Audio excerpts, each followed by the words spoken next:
This is Shane, Hurricane Helms, inviting you to watch Rasslin Rage. That's Rasslin, Rasslin, Rage. And if not, what's up with that? Oh!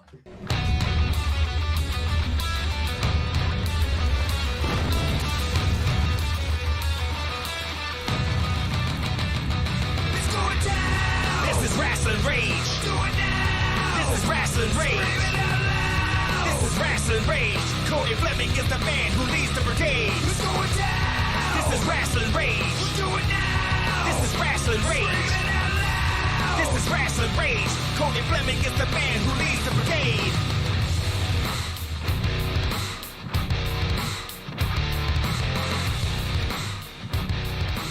And now it's time for Rasslin Rage with your host, Cody Fleming.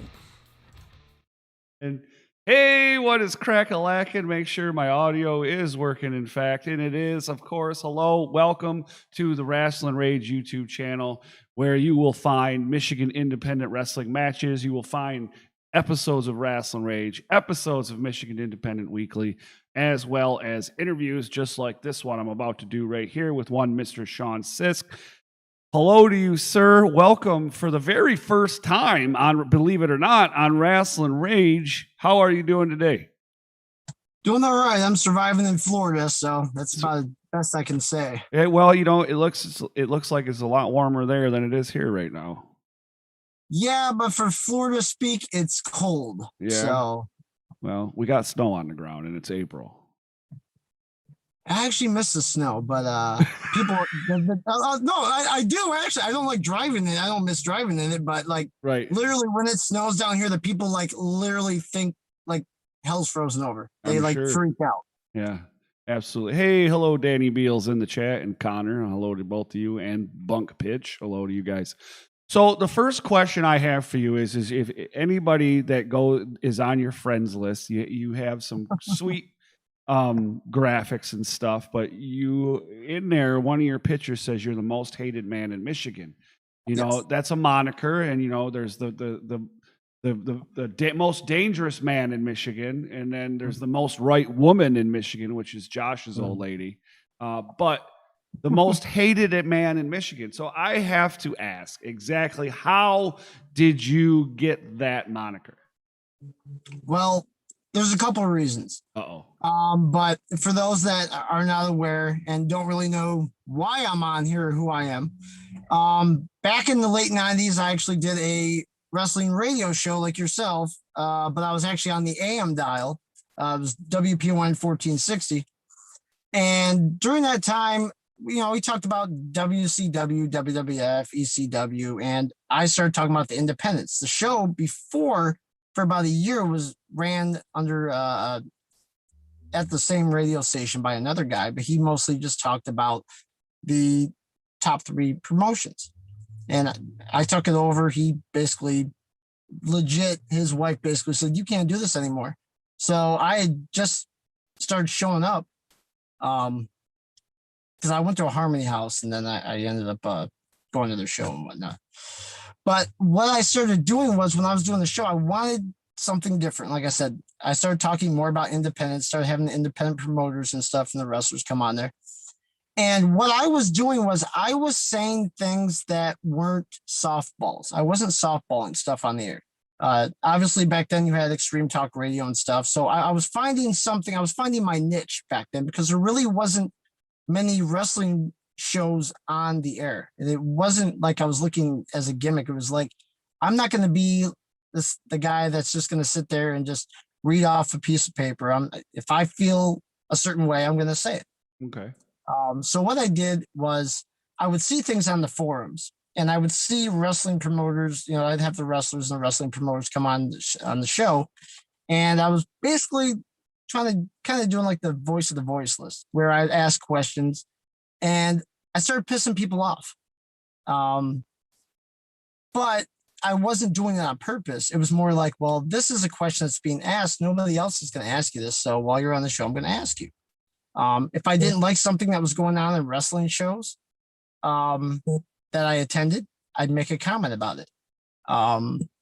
Really, that's it. I mean, like if you've gone on my Facebook, anyone that's on my Facebook sees I make a lot of statements that either some people are having their head and want to say, but they don't want to. Obviously, wrestlers, promoters won't say certain things because they have their promotion or they're affiliated with a promoter. Right. I wasn't. I was just, just saying what I thought. That's, I think, is probably one of the hardest things about doing this is pissing people off with things. And I'm not bulletproof to that, I guess you could say, for a better lack of use of a word, I guess. I've pissed off some people myself, and I didn't mean to, like you said, but is that because I know you were doing it for quite a long while? Was that part of the reason why you got out of doing it for a while? Well, see, I kind of got burned out. Okay. And you've probably felt burned out as well for how long. Fucking amen. But at the time, I mean, this is 98, 99. I mean, things were so much different than they are now. I was doing the radio show on Tuesdays for an hour. Then I was doing a public access show on Wednesdays. So I was doing that, then going to all the independent wrestling shows on the weekend. At the same time, I was running a website that covered all the independents. So all of that, plus trying to have, a relationship and having to have a life and work and stuff, I got burned out. I got pulled into a bunch of drama. I put myself in a bunch of drama as well. And then finally, I just got burned out and said, fuck it, I'm done. Right. Now, I know that you've also, the guys, I was talking to Rob over here one night, CrossFit Rob now, but, and he was talking about you used to do ranking systems and you used to have he said shit used to get heated back then over these ranking systems and shit, dude. Tell me a little bit about that. Yeah, you know what? A lot of the stuff that I realized that I was doing, I thought I was just trying to be creative and fun. And then I started realizing people were getting pissed, because they thought they should be ranked higher. I'm a stats guy. I like stats. And what I was doing was obviously, but the shows I was going to and the results I was getting sent to my website, I was like, you know what? I'm like, here's something that no one's really paying attention. I thought it'd be fun and interesting because a lot of the guys still do it to this day, would write their matches in notebooks, their wins and losses, who they wrestled, where they've traveled and stuff. So I would compile all that information and then update it every week after the shows. And that's a lot of work. Yeah, it was. Like I said, I put a lot of pressure on myself for no reason, but to be honest, later on, literally, 15, 20 years later, I was humbled to know how, I saw the hits and stuff on the website, but to know how the guys literally were paying attention to everything that was on that website and what happened on the show. But yeah, I created some issues. Like I would have who they, if they won, lost, tie, disqualification, count out, double DQ, and then the tag teams and stuff. And I had a list of all the tag teams, anyone that wrestled for the entire year. So you could tell who was winning. I put the winning percentage and all this stuff. So of course, like I said, I like stats. I was also causing a lot of problems and oops. Well, right now, with the way things are now, and I can't really talk about then because I wasn't really around back then. Now with the way things are, that it's like if people are talking about you, that's cool, right? Whether it be good or bad, it doesn't matter as long as they're talking about you. Their name's in your mouth and people know who you are. And I feel like that's something that Rasslin Rage and MIW does, is not so much, I would say, talk about people. I'm not saying that we're on some pedestal or something like that, but we get the conversation started, right? You know what I'm saying? And that's just part of it, getting the conversation started, and having people, say, hey man, there's indie wrestling here or whatever. That's what I think that we do for this state, and then create not only that conversation with people that haven't experienced indie wrestling, but create a conversation within the group of people that experience it. And it just, more people see it, and the more people that see it start to wonder. And then now we get new fans and we get more people coming in, you know what I mean? And it's good stuff. I think it's a good thing all the way around personally, but it is. I mean, you know, like I said, what you're doing now is something that I did 20 years ago, which is really weird to you know, sit there and think about. That I, you know, had independent wrestlers. They literally showed up, would show up on the show, and then saw that people were listening. I mean, the way the internet was back then compared to now, it's ancient back then. I mean, you barely you couldn't Google everything. I think all there was Yahoo. That was the only thing you could Google. You know, or not Google, but you know what I'm saying? Search, you know, search sites was like Yahoo, and then they had like the Yahoo groups and stuff, and then you had websites. So there really wasn't much advertisement for wrestling, except unless you just happened to go by somewhere and you saw it advertised. So the media that I was doing with radio and with TV was helping. To me, it was helping a little bit, but I found out with all my interviews I've done that we're obviously going to discuss a little bit later here, is that I'm humbled to know that how much that the guys, you know, the talent and the promoters were looking at my show and be like, I got to get on that show. You know, let's, you know, try to work something out to go on to the show. Right. You know, and it's, you know, like I said, I look back now thinking I didn't do much, and just to know what the show did for independent wrestling. Like I said, I'm not trying to get a big head, and it probably sounds like that, but it's helping get names out there, you know, like new guys or wrestling promotions or promoters or just like angles as well. Yeah. I mean, you do the same thing. You've done the interviews with you know, some of the older guys, you know, way back when you first started, and then you've done it with new people, like you've done it with the ladies, you know, Hannah Henderson, and you know, all these other people that maybe some people may not exactly know who they are, but since you're on social media, you're on YouTube, you're on, you know, the audio services and whatnot, you're getting their name out there. Right. You know, someone could just search independent wrestling or something. All of a sudden, boom, you could pop up, you know, somewhere along those lines, but you're helping get their name out there, whether, you know, it's mostly whether you think it or not, you're helping. Right.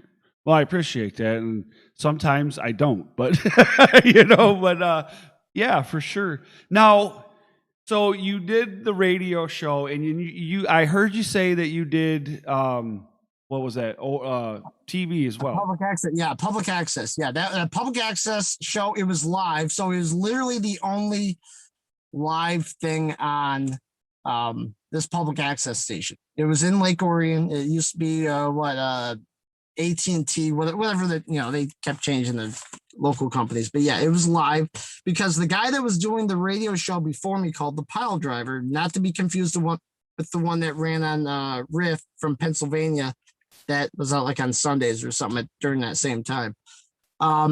He would videotape the radio show. Sounds weird.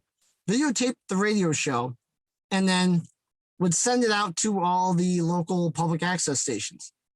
So it was getting the station out there, because we were on a small AM station that's literally by a Chrysler dealership now, right off the Telegraph and Franklin Road in West Bloomfield, which the station used to be like one of these top stations back in the 60s, but now it was filled with a bunch of ragtag radio shows and stuff. But yeah, the public access show was live. We had live call-ins on that as well. And I was on there, let me see, 98, because we almost thought we were going to get kicked off the radio. Because we made fun of the station's program director and also one of the other shows that were on there. We used to prank one of the other shows all the time. And so we started that show, and that show was on, I think, until about 2004, because I left it in 2000. I think it was 2001, because I lost a actual match live on TV with a live studio audience. Oh, damn. Whoops. Yeah. It was probably the stupidest thing I'd ever done, but But it was. I didn't know what the hell was going on. You know, Yeah. the one guy actually had some like wrestling training, not like wrestling, but like, you know, high school wrestling training. Right. And yeah, it was fun. Jeremiah Goldmain's in the chat and he says hello. Yeah, I saw him down in Tampa, down here in Florida when they were all down here. Right, I seen that, and the picture you're wearing the MM3 shirt. It looks like there.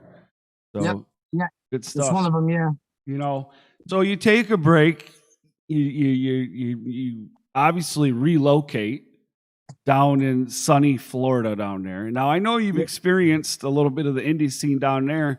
In your opinion, what is the difference between?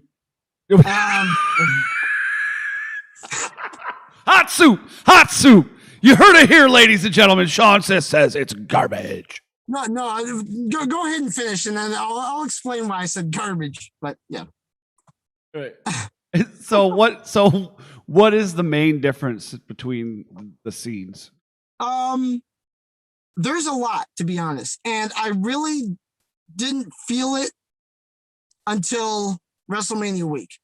I mean, I moved down here in 2016, at the end of 2016, and I went to a couple shows here. The first show I went to was garbage. It was like in a church, and they had screens, but weren't using the screens. And they had all these empty seats, which, you know, we're used to watching independent shows. I've watched probably well over 2,000 shows at least. Right.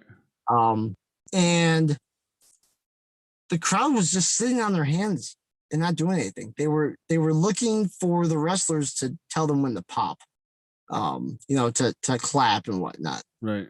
But I mean, that first show that I saw was terrible. So maybe I was kind of grading on a curve on that. But then I saw a couple of shows, you know, WW1 that was down here that, you know, has Evolve and stuff and whatnot. They were great shows. I mean, some of the smaller venues, there is a difference, and it's really hard to tell. Maybe it's just how the wrestlers present themselves when they're in the crowd. Like I said, I've been around, you know, the Detroit scene for over 20 years. So maybe it's just, you know, obviously different areas. But the one thing that I will say, and some of the wrestlers, some of the talent, you know, that watch this, they'll be like, well, that everyone does that. But it was more, I could literally tell move for move what the guy was going to do over here, down here, for a couple of shows I went to. Like I went to 2 WWN shows in Port Richey, where Satine or Mark Ross, whatever he's going by now, was wrestling. And I was there. I went like 2 shows, and then I didn't go there for like 6 months. I didn't go to the other side, and I went back. I go there, haven't watched the guy in 6 months, and I knew what his moveset was. And it's like they literally go step by step doing the same thing. There's no real changeover, where in Michigan, you can watch the same guy, but they tweak their matches. They tweak how they do stuff. So you can't really tell what's going to happen. Yeah, they have the setup to the finisher, the false finisher, whatever. Right. But I mean, the scene, like I said, when everyone was down here in Florida for Flophouse and for Crab Wrestling and hanging out with everyone, it was just the sense of the locker room. Right. You know, the fans that were here were not expecting anything. Yeah, I do feel a little bit bad that there's a small crowd to start it off with, but they weren't expecting anything, how the wrestling was. You know, this was different. Obviously, this was Midwest wrestling coming down to Florida and showing them this is what our wrestling is like. Here's your wrestling in Florida. It was, it's really, like I said, it's really hard to describe. Maybe it's because, you know, I knew a lot of the guys that were on the show and sitting there and chatting with them, but it just, to me, it's too quiet down here. I mean, there's certain shows like FIP that I went to, which were insane. Yeah. But just the way the crowd reacts to the wrestlers is just eerie. It's just really weird and different. Yeah, we're pretty rowdy up here. You know, yeah. I've noticed that. And I mean, I haven't been out of state but once. you know, but it was a whole different world in Indiana when I went to a show down there. Wow. I went with Cyrus, you know. Well, you said Indiana, so that explains a lot right there. But you know, they sit on their hands a lot. They're not very loud. They do cheer, but nowhere near like we do. It's nothing like an XI show. That is absolutely for sure. There's nothing like an XI show. Like well, you look true. at the XI, you look at the XICW shows now. You look at the tapes and the video of the crowds and how everything was, you know, back when I first started watching independent wrestling. Yeah. 2 different worlds, man. Yeah. But, I mean, I'm sure I would have liked it back then too, though. Huh? I'm sure I would have liked it back then too, though. Oh, you would have, but you would have never sat down. You would have been constantly moving all the time. So there was no chairs. Right. There was no, you know, you had a ticket and you basically found a spot and prayed that nobody even came near you. Funny story. So I'm at Standish, right? So I'm front row at the Standish, the last show. And, you know, they haven't been there. That was your first mistake. You're front row. Well, I love it, man. I'll sit there. Hey, Congo Kong, sit on my lap, buddy. But anyways, we're sitting there, or I'm sitting there. I'm by myself, and I'm sitting there, and there's this older couple sitting to the left of me. And, you know, it gets out into the crowd, and, you know, everybody's moving and what have you. And this older lady looks over at me, and she knows I'm with the, you know, there. And she asked me earlier if I was with the wrestlers. Like, no, I'm just, you know, I'm a fan and I'm here. I tape stuff and I do a show, you know the thing. And so later on, it gets out in the crowd. She looks at me, her eyes are all big, and she goes, "Is it normally like this?" And I go, "Oh, this is tame." It was. There was only one F-bomb, and that came from Soul Taker.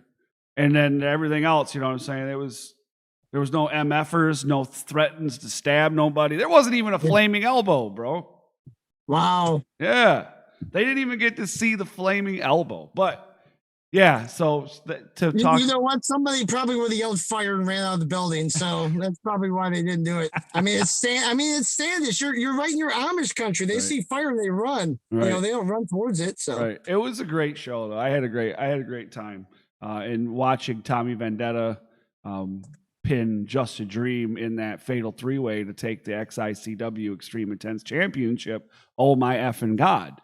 But yeah, good stuff. Now, speaking of, so you're in Florida, you experienced that, and now you decided somewhere along the line, you're like, hey, I'm going to do this shit again, right? Mm-hmm. But now you're doing it as a podcast, and you have...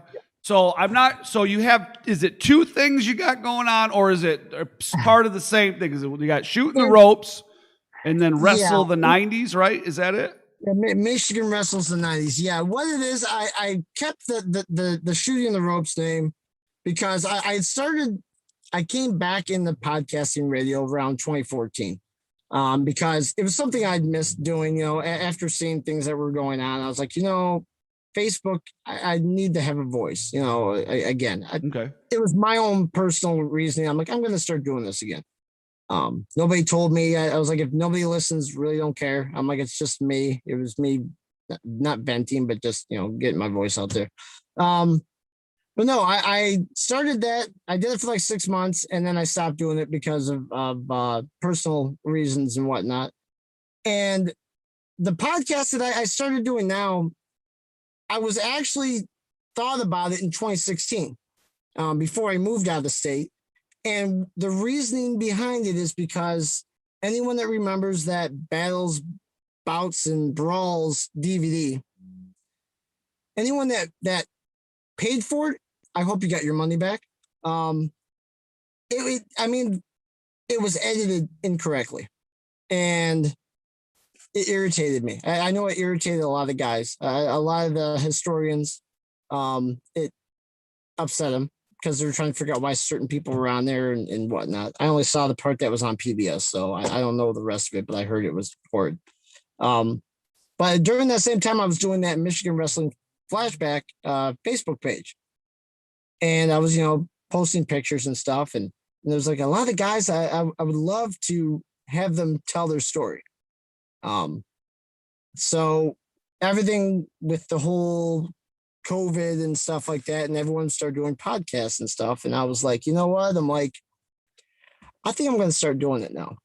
I'm comfortable where I'm at in Florida now. I'm finally settled in. It took me a couple years to get settled in, and I'm going to start doing it. And basically that's where it really is. I mean, there's a lot of the guys that I know have stories that a lot of people don't talk to them about. And also, it's not just that too. Now it dawned on me, there's a lot of people that are out there now that are wrestlers and fans, and they're always trying to figure out who's this guy, who's that guy that's at the show, that's greeting everyone, the wrestlers and stuff. And this was my way of like, this is who this guy is. That you see at every show that's talking to DBA or Breyer or Riviera. Or this is why they're being honored by, Michigan Wrestling Hall of Fame or whatnot. Right. So that was my plan. I'm like, I'm not going to do a podcast because there's already podcasts about Michigan independent wrestling. You guys are doing a fine job. Thank you. Appreciate that. And I didn't want to do that because I even contacted you. I'm like, hey, I'm going to do a podcast, but I want to work with you. I don't want to work against you. I've contacted the other guys. I'm like, I don't want anyone to think, okay, here's a guy that did this a long time ago. He's going to start one, and now everyone's going to start butting heads and stuff. No, I didn't want to do that. I just want to let everyone know. Because it's wrestling. I'm going to do, it's wrestling. Yeah, wrestling. Shit happens, whatever. But I wanted to do something different, find my own niche. So I decided, I'm going to talk about, you guys are talking about what's going on now and the future of wrestling. I'm going to go backwards. Right. And I really like that you're doing that. About 2000s. Right. And what's cool too is that when I was talking about this plan and what I was doing, one of the first guys I spoke to about it was Dave Drazen, who now is doing the IBW Big Time Wrestling one. Right. So when I saw him doing that, I'm like, this is awesome, because I'm talking about the 90s. They're talking about the 60s, 70s, and 80s leading up to where I'm at. So I'm like, really, everyone's getting a history lesson right there. Right. Yeah, absolutely. Well, there's a question here in the chat. So let's hit that one up. It comes from the Dread King Logan, mind you. Okay. And he does say hi, by the way. And he says thanks for, coming to see them guys. So he says, Shaun, who are the guys you're watching? Who do you think are prospects, Michigan, anywhere? The guys who get it, have it in your opinion. He says, I asked because he says you have seen so much wrestling from different eyes in a different view. Well,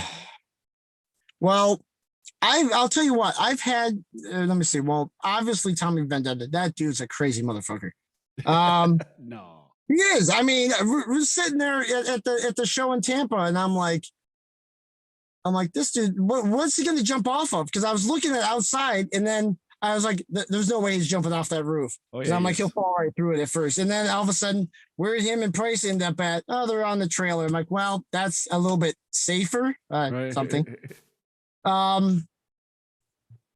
got Vendetta. I've had my eyes on Jack Price longer than he's been wrestling in the major companies here in Michigan.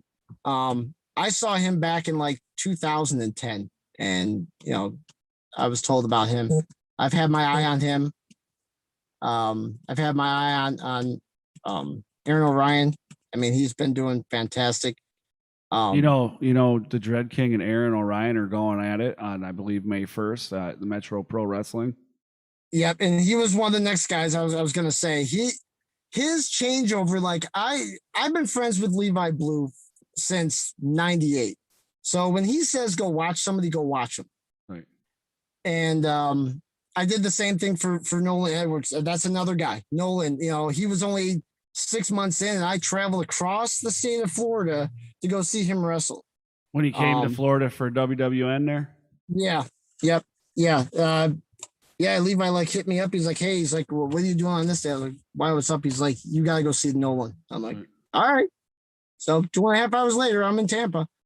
But yeah, Logan, I mean, his transformation of his character and how he puts himself out there. I get giddy like a schoolgirl with his promos, because they're what everybody says. They're old school. Right. They're old school. His last two the one about the fans, I ate that up with a spoon, man. Like, we talk about hot soup, man. I was like, I want more. I want more of this. Well, when I first started talking to him, when I did the first interview with him, and I seen him it was Detroit Style Wrestling, and I seen him, and it was him, and I believe MM3 went at it. And I had never talked to him before, and I was like, hey, I'd like to really do an interview with you. And, and I think we've done 3 total now together. And we've become pretty decent friends. We talk on a regular basis. And, the one thing that I told him when I was, the promos, dude, and then he switches it up because people started catching up. People started getting on his level, so he switches it up and he does something else. And then so, and he just keeps switching it up and he keeps reinventing and keep redoing things and making himself relevant and doing the things that needs to be done to make yourself. Well, I'll tell you what.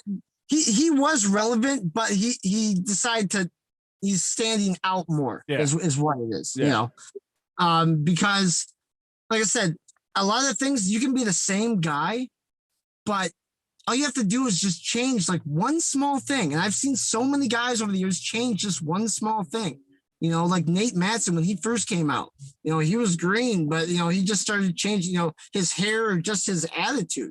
I mean, that's really all you got to do for a lot of these guys that they need to learn is just change your attitude a little bit and it'll take you far. You might think that, I got to get new gear and that's going to help. The gear is not going to help you. I've seen guys get new gear and just tank because they didn't have a microphone presence. They didn't have a gimmick. They just had their, whatever.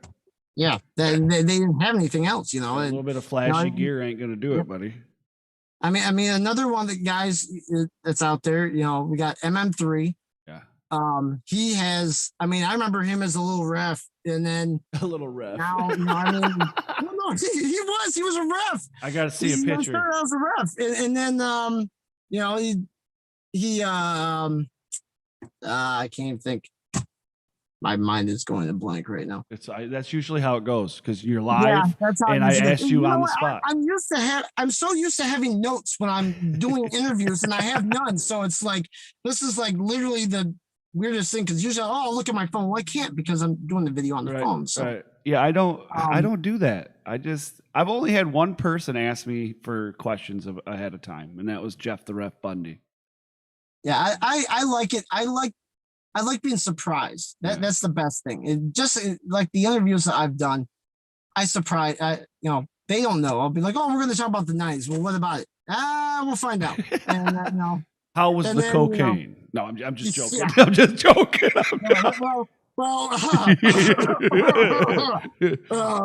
Right. No cops around me, right? No. So I have not put any of the links into the description yet. I will go back and do that. I'll just have you send me your stuff so that way I can just copy paste and put it in there. Okay. Now I also want to point out, and you talked about it briefly, that you run the group it's basically about the history of not just indie wrestling but professional wrestling as a whole in the state of Michigan. Correct. Yep.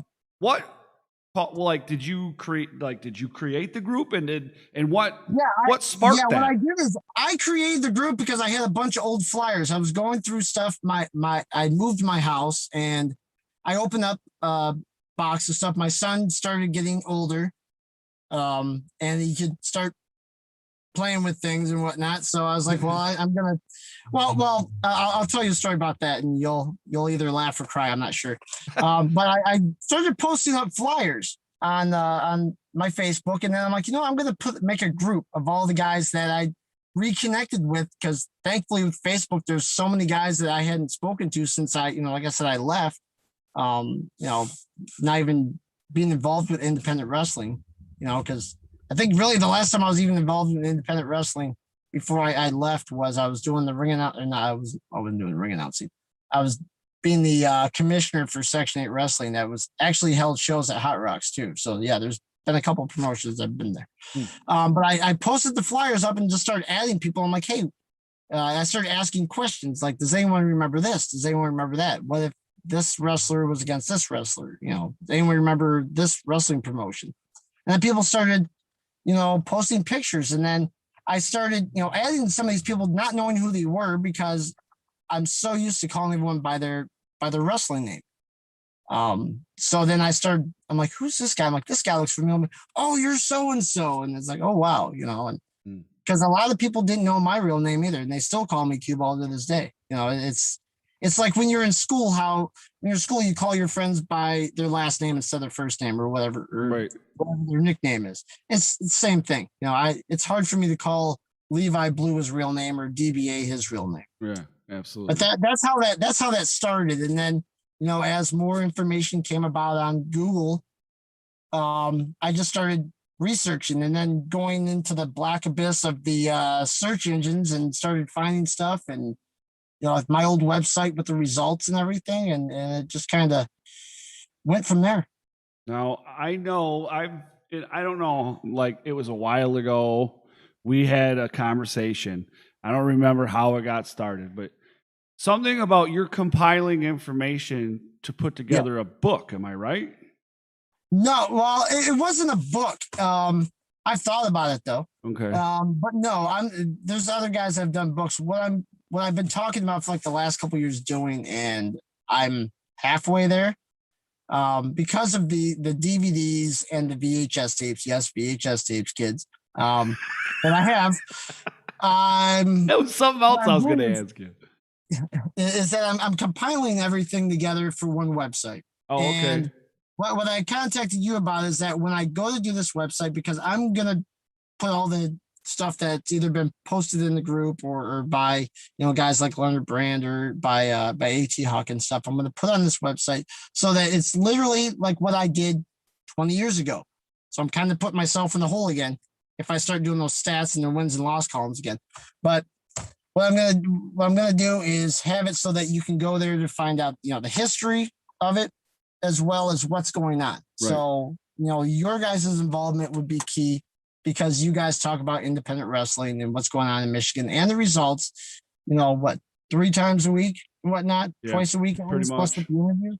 Right. So it would literally be a one-stop shop, right. And there's a lot of people that obviously don't have Facebook that probably would like to go to one area instead of having to go to all these different Facebook pages and, Google it themselves or if you can actually still go to a library and pull out the microfiche and start searching stuff. Other than that, now you're getting real old there, buddy. Now you're really showing your age. Yep. No. Morse code, ICQ, something like that, whatever it is. Oh, Lord. Now, so talking about videotape, VHS there. Yes. Now, I've seen you've posted some matches from the VHS era, we'll call it. Mm-hmm. Now, are you taking tape and converting it into digital format? No, actually, what I've put on my Facebook has literally been off the VHS tape. I still have a VHS Be Kind Rewind VHS player, and I actually hooked it up to the computer and was playing it right off of it. So, I mean, I've got this giant bin. I've got like 150 VHS tapes and at least 150 or more DVDs. And there's probably only like 2 duplicates out of that entire thing. Wow, man. Yeah, I don't have VHS and DVDs. I just have a bunch of digital files of matches sitting in hard drives here. But like anytime I go to, like, the only time I record, like, so let's say I'm at XI, I record all the matches, but I don't post all the matches. Does that make sense? You know what I'm saying? I record them all, but I don't post them all. And, Metro Pro. But like if IWTV is going to be in the house, I don't even bring a camera because I'm not dealing with that shit. Speaking of that, when they were all down here in Tampa for Flophouse, right? I know I pissed so many people off because IWTV was doing their taping, and I was Facebook living most of their Battle Royal, and then nobody told me what the finish was. I was like, okay, Indian's gonna happen. I clicked off, and my phone blew right the hell up. Right. I pissed so many people off. Well, it was hilarious, and I was like, "Yep, y'all just killed my phone. Thanks. I can't do anything else." But yeah, I don't even bother when IWTV's in the house because I don't want to catch that shit. But for sure. So website, what do you have a plan of when you'll be rolling this website out? No, I don't. I've already bought the domain, so I don't have to worry about that. No, that's good. I know all about that. I got some domains myself. Yeah. But yeah, that's, I don't know when. I mean, I might half-ass it in a way, just so it's up there so people are aware of it. And then, like I said, with the help of you guys, posting, obviously advertising your guys' your shows and, posting when your shows are and, the interviews and stuff. Right. I basically want to create a giant library of history. Yeah, I like current and past as well. Yeah, I like it. And that's, somebody asked me, and it was not around when I first started, but probably about like 2 years in, and they're like, man, you're always interviewing all these new people and, the people that are currently working. Well, what about the people that did work or the people that, maybe are retired now? And I'm like, well, I just don't know those people. Yeah. You know what I mean? I was never around back then. Well, then here comes Shaun. So now you're filling the gap, and I like it because... because and I don't know some of these guys, like if they're like Movado, I know because Movado's still working, you know what I'm saying? He's still doing his thing. Yeah. Nate Madsen, he hasn't really been doing much through COVID, but I mean, before that, I've interviewed Nate myself, but I know Nate because he's still doing his thing. Same thing with Briar Wellington. But, these other guys, like some of these guys, I don't know who they are. And I'm not trying to be a prick or a dick or anything. I just wasn't around back then. Yeah. And like I said, that's the reason why I'm doing this is that there's guys that, like I did, I just posted up, I got Mickey Doyle. Yeah, Irish Mickey Doyle. What a guy. And, Jimmy V, no one really knew, unless you're back in the day, didn't know who Jimmy V was until he popped up and he did that little program for a bit. But he was back and he literally was only in the business for like 4 years. He was in and out, in the middle of the 90s and was out before 2000, Then you've got, like I've talked to Dave Drazen, who's, that was the manager of the Sheik and, Malcolm Monroe Sr. So like I said, I'm filling in the gap is what I'm doing. And especially with everything going on now, like I said, they got the IBW has the Big Time Wrestling Memories. Was talking from the 60s to the 80s and whatnot. Then they got me doing the 90s to 2000s. And then you're doing the current. I mean, we've literally got 50, 60 years just covered up right there. Yeah, information, awesome, history, and everything that's going on. Well, and, and I love listening to guys like Rudy and that have been around and experienced it. We're trained by the Sheik and those guys, and sitting there and just listening to them tell what this is how shit went down. And I one of the things I remember when I did that interview with Rudy a while back, and him talking about back when he was coming up through wrestling and was training, he's like, they didn't talk to me and I didn't talk to them because that's the way it was. And like listening to him talk and be serious and dude, I love that shit. I love it.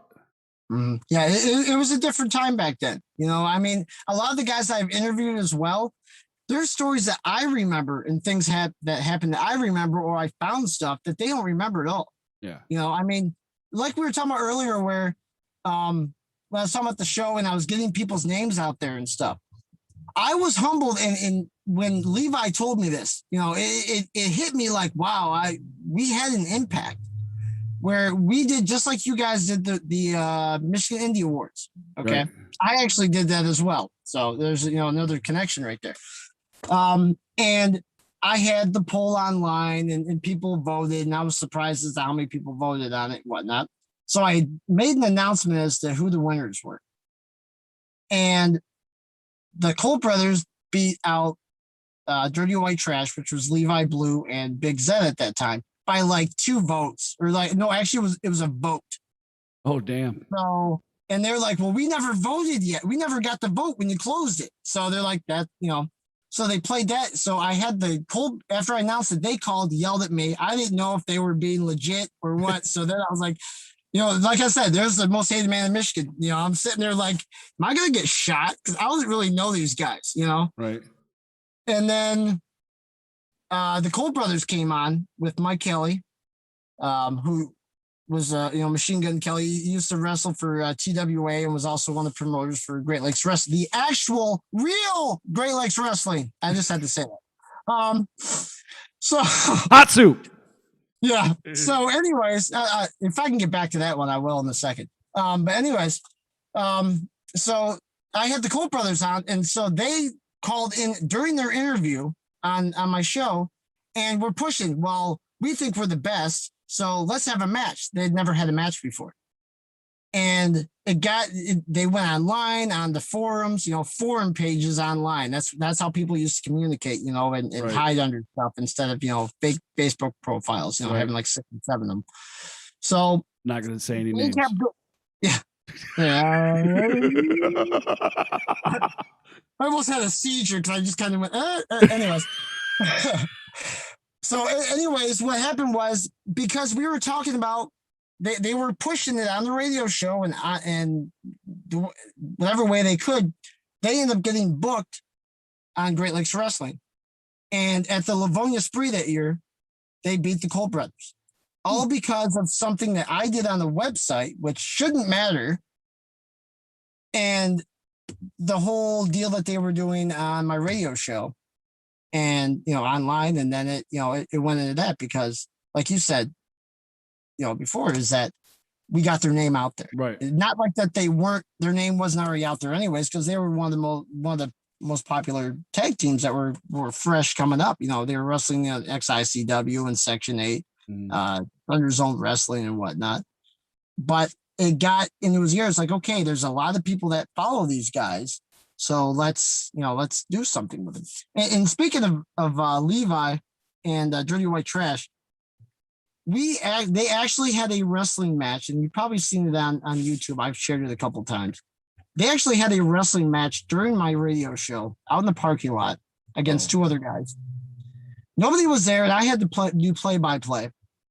So all the people driving by are like, what is going on here? There's like one guy falls out of a car, he's drunk or whatever, and then they're beating the hell out of each other with signs and kendo sticks and fighting into the dumpster. So the only version of this match is in audio format by you play. No, it's not. No. There's video. Because one of the co-hosts, Mojo, he was videotaping it. I had a cordless mic. So like I said, I'm on a crappy AM station that already has a weak signal. And I'm trying to walk around the radio station with a cordless mic. Remember, this is like 2000. Right. So it was, I didn't know if it was even working half the time. So I'm sitting there like, can anyone even hear me? And so, yeah, there's video of it. There's the audio, it went online. It was on the radio and whatnot. I mean, at that time we were actually online, live on web radio, which I'll tell you what, if we had the technology now, we probably would have stayed on the air. Right. But we probably wouldn't have been on the AM station. Oh, hell no. You'd be on your own FM station. Well, to be honest, is that we left the radio station. We just all of a sudden quit the radio station in 2001. And the reasoning behind that was because we were actually in talks with 97.1 FM Talk Radio. They have a show on the weekends with their program director. I can't remember his first name, but the last name was Lieberman. Because we had a connection with that radio station because the phone screener for Dominski and Doyle that was on 97.1 at the time. One time he was actually listening to our show while doing the phone screening for their show. He was actually a fan of our show, which was hilarious. Which we ended up having. He did like a show on the weekends, and we actually had a part of the first Brawl at the Hall at St. Andrews that the Bump and Uglies, Josh Movado and them held. Yeah. We had it was like an Mojo, because he's a wrestler, against one of their guys that's not a wrestler. So it was like 2 radio stations fighting in like intermission. It was kind of cool. Interesting. Nice. Yeah, it was. But yeah, that match is on YouTube. I'll send it to you. Yeah, dude, for sure, dude. That's I can only hear you on the radio right now. I didn't know a wrist lock from my headlock, so I'm trying to call it with 4 guys all over the place. What's funny too is that in the video you hear Mojo like, "Oh, that was this dumbass," And I'm like, "Yeah, whatever." Yeah. I'm like, I don't know what it was. I'm like, I'm just somehow, right? I was just trying to tell people what was going on and not having a damn clue what I was watching. I was just like, well, he hit him with the kendo stick and he hit it again. Then you hear a stop sign go boing in the background. Like, oh, someone just went to the stop sign. Now, you're doing your wrestling in, is it what, say that again? Wrestle the 90s? Michigan wrestles the 90s. Michigan wrestles the 90s. Okay. So now do you have upload days? Like, are you like uploading every week? I do. I basically upload them every Monday. Every Monday. But there was some issues why I didn't do it for like 2 weeks. Obviously, we had a couple losses in the wrestling community. I'm like, I'm not even going to post these up there because no one's going to listen. They're trying to, with everything that was going on. To be honest, other than last week, every single interview that I've had, plus the following, I think I did 15 interviews in a matter of 2 weeks in February. So a lot of the information is dated because, so you might, for those that happen to listen, there might be things that they're like, okay, that happened a couple months ago. Why are they, these interviews weren't recorded now or literally the week before they aired. A lot of them were done in February because like one with A.T. Huck, we were talking about Butch Reed just passed. Right. So that was a while ago. Right. That's somebody I haven't talked to yet is A.T. Huck. And he's a really nice guy, Yeah, him and I mean, he would always come into the radio show and talk about ICW. And then when he was running his promotion, he brought in Rhino one time. And then I called Rhino I still can't believe I did it. he just won the he just won I almost said it again. He just won the ECW TV championship that Sunday. He came on the air that Tuesday to talk about the IWF. I called him the WCW TV champ.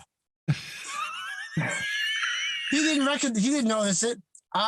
He was literally like, I think it was me and then Ryan and then Rhino and then Huck. And nobody caught it. Really? Until one of the guys did, but they didn't hear the other guy say it. And I was just kind of like, shut up. I don't want to go through the freaking wall here. And when I listened to the archive, I'm like, I called him a WCW TV champion. He just won the goddamn thing. Oh, whoops. Well, we all make mistakes. Yeah, that's true. I mean, the thing is too is that we had just gotten done talking about WCW Nitro and Raw, so I think that's where I still had WCW on the brain. But right, for sure, absolutely. These interviews, a lot of the people that I've contacted, I mean, you'll know as well that when you go to schedule interviews, it doesn't always happen, and there's a lot of them that there's some guys that I've contacted that live in different countries, so we've got like a 7-8 hour difference, and so I've had issues getting those, as well as some people just have like dropped off the face of the earth. Like maybe they were like, oh, he contacted me for an interview. Yeah, I'll do it. And then when I actually contact them to do it, then they're like, no, I'm not. Nope. Really? Yeah. And, well, I don't think it's that like they just weren't responding. Some of them were. Some of the people I actually have to contact talent relations for certain companies so I can even get permission. Right. So I'm feeling like I'm back with the radio station again. I'm starting to have flashbacks of 2000, but I've been very humbled with doing it. A lot of people may see the stuff that I do on Facebook and think I'm getting a big head about it. To be honest, I say stuff, but I have a reasoning behind it. Right. It's not just because other people are talking about it. I'll bring something up and no one else even knows what the hell I'm talking about. I've had wrestlers and stuff contact me after I posted stuff, and they're like, where you get this information from, or threatening me to take stuff off because that's their friend or whatever. And then later on the line, they're starting to walk with their tail between their legs because everyone else is realized what I was saying for weeks or months was true. Right. Absolutely. So I do have a purpose on doing it. It's just, I'm still that little voice, like I said, I'm nobody, that's how I see it. That's the way I feel myself. I'm just a dude with a YouTube channel, bro. Yep. But here's the thing. And also speaking with how I've been doing these interviews and talking about history, if you think about it, Cody, and I don't think you guys have, and it's probably going to blow your mind. Think about what you've been doing you've been doing this for what, 3-4 years? 4 years, about 4 years now. And what we're doing right now, if you think about, we're actually making history in wrestling as well, because especially with you guys doing the show talking about wrestling shows that are happening, and then the results. You guys are doing recorded history of Michigan independent wrestling. Same thing that I'm doing with doing these audio biographies, basically, of the wrestlers. So even though we're a small part of the wrestling community, we're making history as well by making recordings, audio or video recordings of things going on in this area. Think about 50 years from now.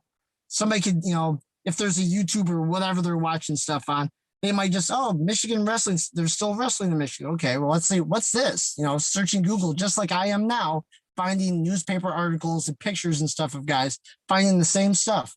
Right. All of a sudden, like, what's this show? And they just start watching. It's the same thing. Right. Like I said, I don't think that's even crossed your mind. No, not even a little it's bit. Outside of the box thinking. But I mean, if you think about it, right. You're a small cog in the history of Michigan wrestling. Yeah, very small cog. But yeah, I never even thought about that until you just said that, man, for sure. Oh, there goes my phone. Boop, shutting down. Dead.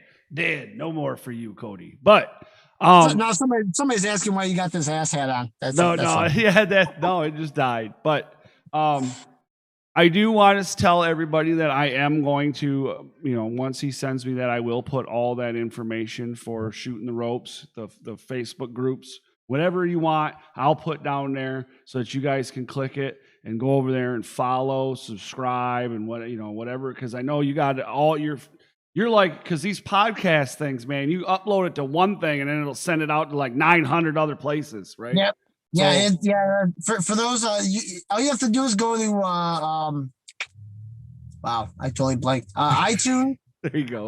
iHeartRadio. It's that contact buzz with Florida man around here, I swear. Spotify. Just type in Shooting the Ropes. That's with a G. And then you'll find all the interviews that have been on there. Eventually, I might actually do shows like what you guys do, not about independent wrestling, just something that's happening. I mean, I've got other projects that I'm going to end up doing. I'm going to be talking about the 2000s and stuff. Right. When shit really got crazy in wrestling, and probably admit a lot of why I got burned out just by hearing some of the stories. Also on that Michigan Wrestling flashback page. Yeah. You won't just find pictures and newspaper articles. I mean, there's shows that people are like, I didn't know there's a wrestling show in this town, ever, but also there's stats, there's the results of the shows. You can see guys that came in, that used to wrestle the area, like Frank Gotch used to wrestle this area frequently. Gorgeous George, not the WCW version. Well, I think there's two of them. Right. Yeah. But you had that. You had the NWA used to come here before it was WCW. I mean, it's not just about WrestleMania 3. That came here. There was wrestling before. You had AWA. You had, and this is something that'll shock you. As of from 1934, I'm gonna throw some stats out here for you. From 1934 to 2014. The state of Michigan had 96 wrestling promotions that ran in this state. Wow. So if you think there's a lot of wrestling promotions now, 96, that's from 2014. So we're 7 years. And look how many, anyone that's been watching independent wrestling in Michigan, count how many promotions have come and left since 2014. So we're well over 100 wrestling promotions. Oh, yeah, absolutely, for sure. I got to say real wrestling promotions. Wrestling promotion. Yeah. And to go back to what I was saying, here's your hot soup for the day. That Great Lakes Wrestling, like I said, there was a original Great Lakes Wrestling that ran in the area. It used to run at Wayne Ford Civic League. Anyone from that has been watching wrestling for 20 years, when you hear Great Lakes Wrestling, it's synonymous with Wayne Ford Civic League, Larry Destiny, Elvis Elliott, Mike Kelly, Johnny Bravo, the Cole brothers, the Outlaws. And when I found out there was another Great Lakes, I thought somebody was doing like what I did, a history page. Right. Then I find out it's another promotion. This is another reason why learning the history in the area is important. I don't know if they do it in the schools, but it's something they need to do. Just learn some history. Google. You don't have to go to a library anymore. Well, you can't because everything's closed in Michigan right now anyways. But you can Google and sit there and just type up, wrestlers, Michigan wrestling history, just type Michigan independent wrestling and you'll find stuff. I mean, you can still find archives of my old page. You can find it from Aaron McMahon's page. He ran a wrestling website for about 4 years after I quit. And now he's, he used that for his journalism and actually helped him get a job with the news and M Life and up by Central and stuff. So, that's the one thing is that everyone needs to learn a little bit of history. I know everyone hated it when they were in school learning about history, but if you're a wrestler that is really, really into the business, you need to learn the history. Like I said, because there's guys that have been around for decades that are still around now that they're just not wrestling. That if it wasn't for these guys, there would be no wrestling in Michigan. And something that I brought to the attention of many people in the interviews that I did was, if it wasn't because when Malcolm Monroe Sr. was running his Midwest Championship Wrestling, ICW, they were really the only wrestling promotion at that time that was still in Michigan. You had Gary Wojcik's MTW. Other than that, everyone was going to Cleveland All Pro for JT Lightning's promotion and stuff. So there wasn't really any wrestling. So whenever people say that the Monroes are Detroit, they are. Because if they had not continued wrestling, if his father had not continued ICW, there might not be much wrestling here at all in the state of Michigan. That's something that I don't think a lot of people recognize, and why, like they say, the Monroe dynasty, why they are so respected in the Detroit area. Whether people hate them or love them, they have to respect the fact that if it wasn't for Malcolm Sr., there might not be any wrestling in Michigan. No, and I've started to learn that a little bit more and more that I get into it and talk to people, and and now have been able to talk with DBA on a couple different occasions, as well as MM3, his son, and just being a part of XICW with all the if one of them are wrestling, there's like 900 family members around the ring filming it. So that's an understatement, but I'm just saying. I love you, DBA, but it's true, dude. I'll tell you what, and this isn't a knock on anybody, but if you think hurting DBA or any of the Malcolm family members in that ring is bad now, oh, you ain't seen nothing in the 90s. Oh no, man. It was like a mob scene. Like if you touched Sweet Daddy, yep, you got a mob, man. You better just duck and weave. Duck and weave, float like a butterfly, sting like a bee. I love it. Yeah, those purses would start flying, man. It's duck and weave. That's all you can do. Oh, just man. Duck and weave. That's great. I love it. We were talking a little bit, Standish and XICW at Standish, and they're coming back May 8th.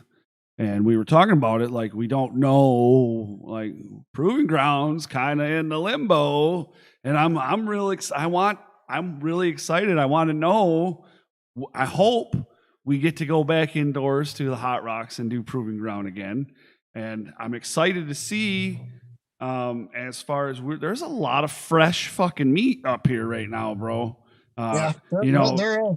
Truth is kicking them out like crazy, and the people are actually sticking to it now. I think COVID kind of helped as well, because it's either stick in the wrestling school or go home and play video games or whatever the hell they were doing before. Because before I remember when I talked to Truth in one of the XICW shows up there. I can't remember when it was. But I'd asked him about classes, and he's like, yeah, there's still a class going. They'd start with 12 and there'd be like maybe one or two guys because they just couldn't cut it, and that's, so many people think that wrestling is so easy. I mean, the minute you hit your back on that mat, man, it's a shock to your life. It's a shock to your system. That is literally the moment, other than the cardio and everything else that they have you going through, the puke and curls and stuff. But I mean, the minute you hit your back on that mat, you think that you're falling in the pillows, man. You are dead wrong. No pillows for you. Well, something that I've kind of really noticed lately, per se, more so than any time before, is that there's not a lot of women wrestlers from Michigan that are this is their home base. You know, Ohio, Indiana, down that way. Yeah, they're to be honest, there really wasn't much. Really, a lot of them were mostly just valets up here, and then you'd have the cat fights and stuff and whatnot. But yeah, that is something that's kind of missing because especially down here in Florida, I mean, it's like they're breeding them down here, like literally, because you've got all these promotions. I mean, you've got Shimmer in Chicago and stuff that has been running. You had Andrew Darcy was running his wrestling promotion. I think Sybil Starr tried running a women's promotion like in 2010, 2012, something like that. It's just getting the talent up here, I think, is what it is. There's a lot, the homegrown, what they're doing is they're leaving, which there's no problem with people leaving because you do have to get your name out there other than just sitting in Detroit. Everyone calls the 40-mile club. There's a lot of guys that kind of sit in one area and don't go anywhere, but they say, oh, I want to, if anyone's got an open seat, I'll go to the show. And then the day of, no, I'm just going to sit home and eat Taco Bell instead of going to the show. Right. So, I think what is a lot of people have searched for opportunities outside of Detroit, either because they've heard of they still think there's a clique. There's still cliques in wrestling here in Michigan, which I don't think there is. I'm not positive because I'm not in the whole scene. I mean, my eyes are on it all the way from down here, 1,200 miles away, but I'm not in it. So I wouldn't know if that's all truth or not. But yeah, it's missing something. I think Rachel was starting to try to start that women's wrestling promotion back up. So we'll see. I mean, it is nice to see that there are some females that are coming out of the school. There's 3 currently right now. Yep. I was going to say at least the last 6 months or this past year has produced a couple of females, and hopefully they stick to it. And it also, as a goal for these ladies as well, as that role model out there for the other kids that maybe wanted to get into wrestling, but because the girls, because they don't see a girl wrestler, they're like, well, it's not for me. Yeah. But then they start seeing, like Hannah, beating up her boyfriend in public and in the ring. They've got someone to follow along. So public and into the ring. Well, in public, the ring, same thing, whatever. I told you to clean this. Right? Yeah, like so. You got Hannah. Excuse me. You got Crystal, and then Juniper, or I think it's Juniper is how you say it. Mm-hmm. And that's the only 3 current right now. And I know that I believe PPW has another female that's getting ready to graduate. Uh-huh. And I don't think there's any more women at the House of Truth right now that I know of. And I'm not in there, right? So I don't know, but I kind of keep an eye on it and see things, but I don't really see anybody else. Well, here's something. I mean, with the women that do wrestle, they wrestle at TKW or whatever shows they've gotten on. Since we have 2 couples currently right now that are currently wrestling, somebody needs to book that match. I think they did. Randy West and that couple. Yeah, Randy West and Joseph Schwartz versus TJ and Hannah. That'd be a good match. That would be. I agree with you. Because you got the old school and the new school. Yeah, that would be a good match. I agree with you on that. That is a good one. I thought you were going somewhere else. And no, I don't know where you thought I was going. I thought you were thinking Jeremiah Goldman and his old lady. But I don't know if they're official or not. So we'll leave that on the back end. Yeah. We'll keep it. We'll keep it over on this side, and the other 4 over here. Yeah. Right. Maybe they ain't even really dating. Who knows? You know what I'm saying? Maybe it's just a thing. I don't know. Hey, you said it, not me. I'm not going to trouble for this one. That's not good thing my phone's dead, dude. Because exactly. Yeah. You might want to just throw that phone away after this. Just throw it away. Right. We're live. I forgot. Oh, well, we can't edit that out. It is what it is. See, that's why I do my editing. So if there's something that's said that shouldn't be said, I can just go, cut and paste. Oh, right. Yeah, well, it keeps me on my toes, bro. Keeps me on my toes. You're on your own on that one, pal. Okay. Thanks. Appreciate it. I do want to say thank you for coming on. We'll have to have you on the show one night so we can talk some shit about wrestling and anything going on here. That's the perfect thing to say. Talk some shit, because there's a lot of shit. And like I said, and like I said, considering what happened today. Oh boy. With the RPW and the Donnie Cobb or whatever the fuck his name is. Yeah. That's it was just kind of funny. I'm like, oh, this happened today. This is perfect. Yeah. It just surprises me that people just don't learn to keep their mouth shut. I mean, and you know what? You didn't even say anything, dude. You actually typed it into a fucking keypad and then put it out for the whole fucking world to see. And now there's a carbon copy, and it's going to forever exist that you were trying to bury another company. Yeah. Without running what's funny too, I know everyone's like, okay, they're getting off of the subject, but was there a subject? But no. Anyways, yeah, exactly. But what's funny is that you've got the promoter from War, you got Tom Williams, that was vouching for the guy. He was actually, giving him praise. And then the next day, Donnie just shits over everything. I mean, Tom is the guy that is respected in this business. He's respected in the Ohio area by the wrestlers and everything else.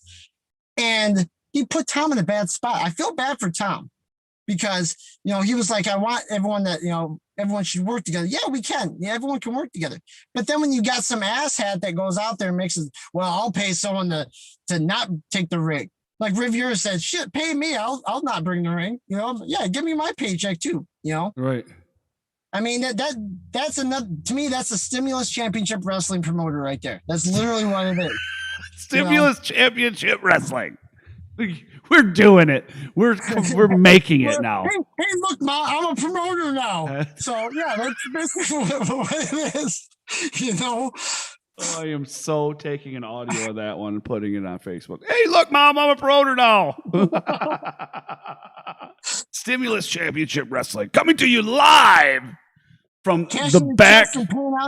Cashing checks and paying out IOUs. That's them right there. There you go. We will cash your paychecks as you enter the door. Yeah, but you're getting paid IOUs that you'll never receive. Yeah, that's exactly it, for sure. Well, I do want to say thank you for coming on to the show. It's been an absolute ball talking about past, present, future, all that good stuff.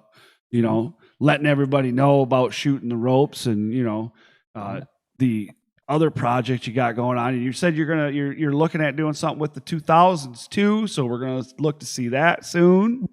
Yeah, what I might end up doing is because there's a lot of guys that, I talked from the 90s and obviously they're part of the 2000s. I might kind of change it up a bit. I mean, I'm going to do the 90s, but I think I might just change it up that instead of it being, in the year 2000, which is what I had it pre-titled as, I might just end up just doing it wrestles with, like shooting the ropes, wrestles with. Because I'm going to keep the shooting the ropes thing on there because, like I said, there may be every once in a while I'll do a show. Right.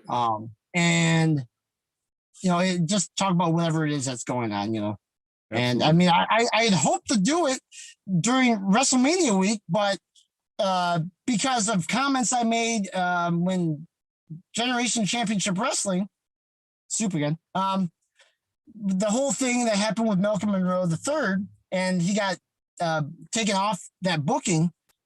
The guy, I talked to a bunch of the wrestlers that I actually talked to a lot, and they're like, "Oh yeah, contact here," because they were doing like any podcast or station or news media, if they wanted to broadcast live there, go ahead, And I sent them information. And I contacted the guy like 2 or 3 times, but I guess because I pissed him off, he said no. I was like, all right, dude, could have been live on you could have been on iHeartRadio and iTunes and stuff, but whatever. Screw yourself. Fuck off. Whatever. Right. Whatever. I don't even think they even did that whole media thing because I didn't see anything, but that's just me talking to my ass like I usually do. So right. Nothing wrong with that. We all do that. It's audio instead of typing, like Well, guys, I will make sure to get that information from Shaun, put that down in the description when I edit it tomorrow, because I want to have to edit that beginning part out where it does that streaming soon. there, and I'll take that out and then eventually upload it to our Podbean, which I've been staying on top of finally. That's where you can find our audio content is on Podbean. You can also find it on the other avenues, but that's cool. Search for Rasslin Rage or MIW, but Podbean is where we put it. Podbean has their own app. Podbean has, you can listen to it through there, or you can download it. It's up to you. Doesn't matter. You can find that link down in the description for our Podbean. You can also find the links to all our social media. You can find links to our playlist for Michigan Independent Weekly, where we go over all the events that are going to happen that weekend. And then also you'll find Rasslin Rage, which is live every Sunday at 7 p.m. unless there's an XICW. If there's an XICW, there is no Rasslin Rage that night, because that's just the way it is. And if you don't like it, that's too fucking bad. But anyways, again, thank you so much. And I will make sure to get that information down there. And we're going to have, like I said, we'll have to have you on an MIW or a Rage one night, and we can just bullshit and talk some wrestling, man. Mm-hmm. Yeah, like I said, I greatly appreciate that you had me on. Like I said originally, even on the post, I was like, "When's it my turn?" I was literally joking, because like I said, I'm nobody. I'm like, hi. I was basically like, "Hi, I'm down here. I posted something," and then you're like, "Let's do it." I'm like, "Fuck it. Okay, all right, let's do it. Let's get it done, bro." Like I said, I'm just whatever. Right. I have different names depending on who you talk to, who you ask. Well, at least as long as it's not late for dinner. What's dinner? What? Well, is that a thing? No. The only dinner I know is the stuff I'm slinging at everyone's doors down here in Florida, trying to run from Florida, man, and the virus and everything else. Hey, all good in the hood. All right, guys, don't forget to smash the thumbs up. Please subscribe if you haven't. Also, click that bell so that you're notified when we go live or when new content is available. And don't forget to head over to Podbean and follow us over there. Again, thank you to Shaun. Thank you to everybody that's joined us, everybody that commented or asked a question or anything like that. Thank you so much. We will see you right back here on r2youtube.com on Sunday for Rasslin Rage, where we're going to go hopefully over most of the results for all the shows that we went over on Tuesday. And guess what? I will not be at TKW because they changed the day, and I will be in fact at RPW. So first time ever I've been to RPW. So well, if you can, when you're on your way to RPW, can you pick up the ring and bring it to him for him? Oh man, I don't know I'm just saying, because they're looking for a ring. Just make sure the ring's there. And if I might have to. Guy, just kick him in the nuts or make him crash off the side of 75 while you're I might have to borrow Steve's truck, dude. That's the only way I'm going to get it there. I don't know, but yeah, good luck on that one. Right? Yeah, no shit. All right, guys, we'll see you guys on Sunday. Have a great day, and again, like I said, Sunday. Peace.